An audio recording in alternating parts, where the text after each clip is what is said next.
சி.கே. முகமது அலி, திராவிட முன்னேற்ற கழகத்தின் பிரமுகரானவர். Coimbatore fruits commission agent association தலைவராக உள்ளார். அவரோடு சின்ன ஒரு நேர்காணல்.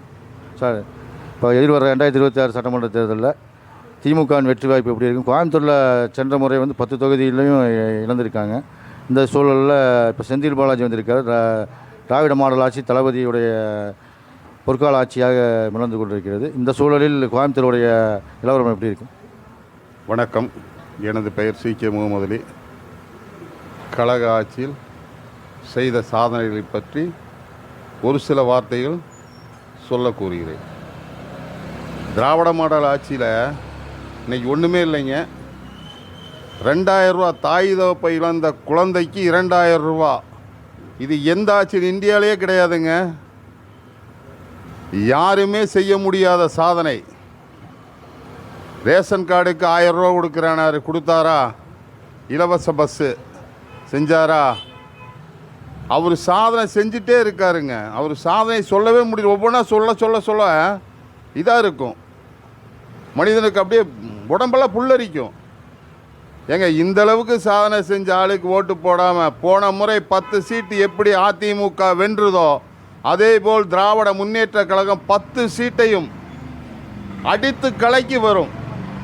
அதுக்கு உறுதுணையாக மரியாதைக்குரிய பொறுப்பு அமைச்சராக இருந்த அண்ணன் செந்தில் பாலாஜி அவர்கள் கடுமையாக உழைச்சிட்ருக்கார்.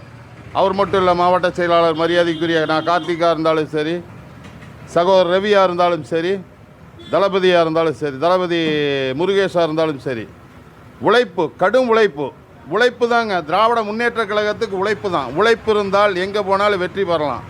இதுக்கு மக்களுக்கு செஞ்ச சாதனை கலைஞர் செஞ்சதை விட 1000 மடங்கு தளபதி அதிகமாக செஞ்சிட்ருக்காரு. அப்பனுக்கு தப்பாமல் புள்ள பிறந்திருக்குங்கிறதுக்கு ஒரு எடுத்துக்காட்டு மரியாதைக்குரிய தளபதியார். அதேபோல் இளையவர் உதயநிதி அவர்கள் தளபதிக்கு எடுத்துக்காட்டாக இருப்பார். அவரும் உழைப்பு, கடும் உழைப்புனா கொஞ்சம் நெஞ்சம் இல்லைங்க. ஒவ்வொரு உழைப்பு நீங்கள் பார்த்தீங்கன்னா ஒவ்வொரு இதுலேயும் கடுமையான உழைப்பு. இந்த மாதிரி ஒவ்வொருத்தர் திராவிட முன்னேற்ற கழகத்தில் ஒவ்வொருத்தர் உழைக்கிற உழைப்புக்கு தான் வெற்றி. நின்று வரை உழைச்சிட்டு இருக்காங்க. இப்போ போய் ஒரு சப்ஜெக்ட் சொல்கிறாங்கன்னு வைங்க, அது உடனே நிறைவேற்றுறாங்க. ஒரு அம்மையார் போய் கொடுக்குறாங்க, அம்மா எனக்கு இந்த இது வரலைங்க, ரேஷன் கார்டு இன்னும் வரலன்னு, அதை உடனே நிறைவேற்றுங்கிறாரு. ஒரு துணை முதல்வர் இந்த அளவுக்கு சொல்கிறாருன்னா இதை விட என்னங்க இந்தியாவில் இது வேணும்? இந்தியாவில் ஒரு எடுத்துக்காட்டு தமிழ்நாடு பத்தாதுங்களா? இந்தியாவிலே இன்றைக்கி தமிழ்நாடு தான் முதல் மாநிலமாக இருக்குது. அதுக்கு எடுத்துக்காட்டு மரியாதைக்குரிய தளபதியார். அதுக்கு கடும் உழைப்பு உழைச்சிட்ருக்கிற ஒரு சின்னவர் உதயநிதி ஸ்டாலின் அவர்கள், கோயம்புத்தூர் செந்தில் பாலாஜி அவர்கள். இந்த மாதிரி ஒவ்வொரு மாவட்டத்திலையும் அவங்கவுங்க உழைச்சி தொண்டர்களுக்காக மட்டும் இல்லைங்க, பொதுமக்களுக்காக உழைக்கிறாங்க. தொண்டருக்காக உழைச்சதெல்லாம் போய் பொதுமக்களுக்காக உழைக்கிறாங்க. இன்றைக்கி பொதுமக்களுக்கு என்ன தேவை அது உடனே நடக்குது. இது கழக ஆட்சியில் மட்டும்தான் நடக்கும், மற்ற எந்த ஆட்சியிலையும் நடக்காது. மற்ற ஆட்சியில் ஒரு லெட்டர் கொடுத்தா கூட அது குப்பமேட்டுக்கு போகும். இப்போல்லாம் குப்பமேட்டுக்கு போகாது. அது உடனே அதிகாரி இதுக்கு போய் நடவடிக்கை எடுத்து அந்த உடனே நடவடிக்கை எடுக்கக்கூடிய ஆட்சி திராவிட முன்னேற்ற கழக ஆட்சி.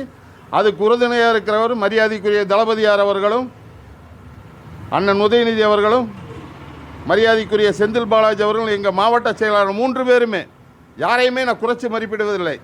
எல்லாருமே உழைத்துட்ருக்காங்க. எல்லாருமே யாரும் உழைக்கலன்னு சொல்ல முடியாது. எல்லாருமே நல்லா உழைக்கிறாங்க. யாரும் ஒரு நாள் போய் சும்மா போய் வீட்டில் போய் தூங்கலாம் அந்த இதெல்லாம் கிடையாது. எல்லாமே உழைச்சா மட்டும்தான் இந்த அமைச்சர்கிட்ட உழைச்சால் மட்டும்தாங்க மரியாதை இருக்கும். அது யாராக இருந்தாலும் சரிங்க. மாவட்ட செயலாளராக இருந்தால் என்ன, வார்டு செயலாளராக இருந்தால் என்ன, கிளை கழகத்தினுடைய மெம்பராக இருந்தால் கூட உழைச்சால் மட்டும் மரியாதை. இவரை பொறுத்த வரைக்கும் உழைப்பு. தளபதியார் என்ன சொல்லியிருக்காரோ அதை நிறைவேற்றக்கூடிய தகுதி இவருக்கு இருக்கு, மரியாதைக்குரிய செந்தில் பாலாஜி அவர்களுக்கு இருக்கு.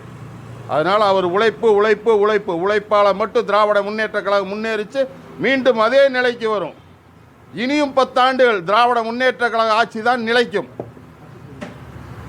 10 தொகுதியும் திராவிட முன்னேற்ற கழகம் வெற்றி அறிங்க. நன்றி. நன்றி.